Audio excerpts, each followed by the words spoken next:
Cancer healer center a new beginning. Chiranjeevi స్టెప్పులేస్తే వేస్తే ఏంటి, వేయడానికి అన్ని రెడీ అయిపోయాయి. అటు ప్రభాస్ యాక్టివ్గా లొకేషన్లకు వెళ్ళిపోతున్నారు. రామోజీ ఫిల్మ్ సిటీలో కొందరు స్టార్లు హెల్లో అంటే హెల్లో అనుకుంటున్నారు. వీళ్ళ ముచ్చట్లు సరే, మిగిలిన వారి సంగతి ఏంటి అంటారా? Come on, let's have a look on it. Prabhas ఇప్పుడు సూపర్ యాక్టివ్ మోడ్ లో ఉన్నారు. ఆయన నటిస్తున్న రాజాసాబ్ షూటింగ్ అజీజ్ నగర్ లో, ఫౌజీ షూటింగ్ అల్యూమినియం ఫ్యాక్టరీలో జరుగుతున్నాయి. మరి డార్లింగ్ ఆన్ అండ్ ఆఫ్ గా 2 సెట్లని కవర్ చేస్తున్నారా, లేకుంటే ఆయన లేని పోర్షన్ ఓ చోట, ఆయనున్న సీన్స్ తో మరో చోట కనిపిస్తున్నారా అనేది ఫ్యాన్స్ కి ఆసక్తికరంగా మారింది. నిఖిల్ స్వయంభూ సినిమా షూటింగ్ మాత్రం జాన్వాడాలో జరుగుతోంది. మెగాస్టార్ చిరంజీవి విశ్వంబర కోసం కళ్లు కాయలు కాచేలా ఎదురు చూస్తున్నారు అభిమానులు.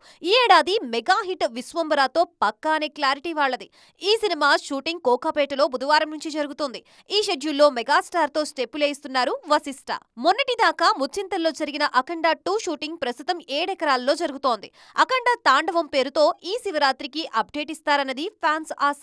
ఆ మధ్య బాలయ్య వెళ్ళొచ్చిన ముచ్చింతల్ పరిసరాల్లో ఇప్పుడు హరిహర వీరమల్లు క్రూషియల్ పార్ట్ తెరకెక్కిస్తున్నారు. నాని హీరోగా శైలేష్ కొలను డైరెక్షన్ లో తెరకెక్కుతున్న సినిమా షూటింగ్ అల్యూమినియం ఫ్యాక్టరీలో జరుగుతోంది. అక్కడే అల్లరి నరేష్ మూవీ పనులు కూడా స్పీడ్ అందుకున్నాయి. సాయి ధర్మతేజ్ హీరోగా హనుమాన్ ప్రొడ్యూసర్ నిరంజన్ రెడ్డి నిర్మిస్తున్న సినిమా షూట్ తుక్కుగూడకి షిఫ్ట్ అయింది. Cancer healer center a new beginning.